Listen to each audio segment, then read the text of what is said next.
Morning সবাইকে।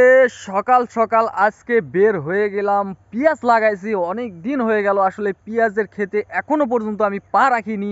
সেই যে লাগাই আসছি এখনো পর্যন্ত যাওয়া হয়নি, কাজ কামের খুব চাপ চলতেছে আর কি। তার মধ্যে ধান যেগুলো দেখতে পাচ্ছেন মাঠে কিন্তু ধান কাটা অলরেডি শুরু হয়ে গিয়েছে। এই জন্য আমি চিন্তা ভাবনা করলাম একটু যাওয়া যাক যে পেঁয়াজগুলোর কি অবস্থা। আর সবচেয়ে বড় কথা হচ্ছে যে পেঁয়াজগুলো লাগানো হয়েছিল সেই পেঁয়াজগুলো একদম এই বৃষ্টির কারণে টোটালি নষ্ট হয়ে গেছে।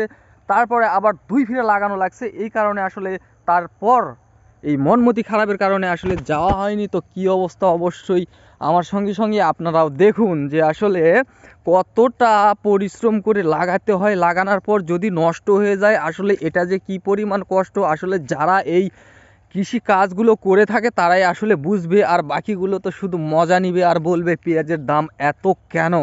তো যাওয়া যাক কি অবস্থা। আপনারা দেখতে পাচ্ছেন যে মাঠ ভর্তি ধান, একদম হলুদ আকার ধারণ করছে। আর কিছু কিছু জায়গায় এই যে দেখতে পাচ্ছেন যে কিছু কিছু সামান্য পরিমাণ কাটা শুরু হয়েছে, কেবলই শুরু হয়েছে। আর আসলে এই যে সোনালী রঙের যে ধানগুলো আপনারা দেখতে পাচ্ছেন এগুলো একটা করে ধান না, এগুলো কৃষকের একটা করে ডায়মন্ড। কারণটা হচ্ছে সারা বছর যে পরিশ্রম করে সেই পরিশ্রমের ফল কিন্তু এখন তারা পেতে চলেছে। আর হয়তো কিছু দিনের মধ্যে এগুলো হচ্ছে কৃষকের ডায়মন্ড। আপনারা মনে করেন যে শুধু জুয়েলারিতে ডায়মন্ড থাকে না, কৃষকের ডায়মন্ড হচ্ছে এগুলো কিছুদিনের মধ্যে কৃষকের ঘরে উঠে যাবে। আপনারা দেখতে পাচ্ছেন যে আমি অলরেডি চলে আসছি। এগুলো দেখতে পাচ্ছেন এগুলো হচ্ছে রসুন, একটু ভালো করে দেখায় রসুনগুলো। এই যে এগুলো রসুন, রসুন ও পেঁয়াজ একসঙ্গে লাগাইছি। তো রসুনগুলো লাগাতে হয়নি বৃষ্টির কারণে, আসলে রসুনের কোনো সমস্যা হয়নি খুব একটা।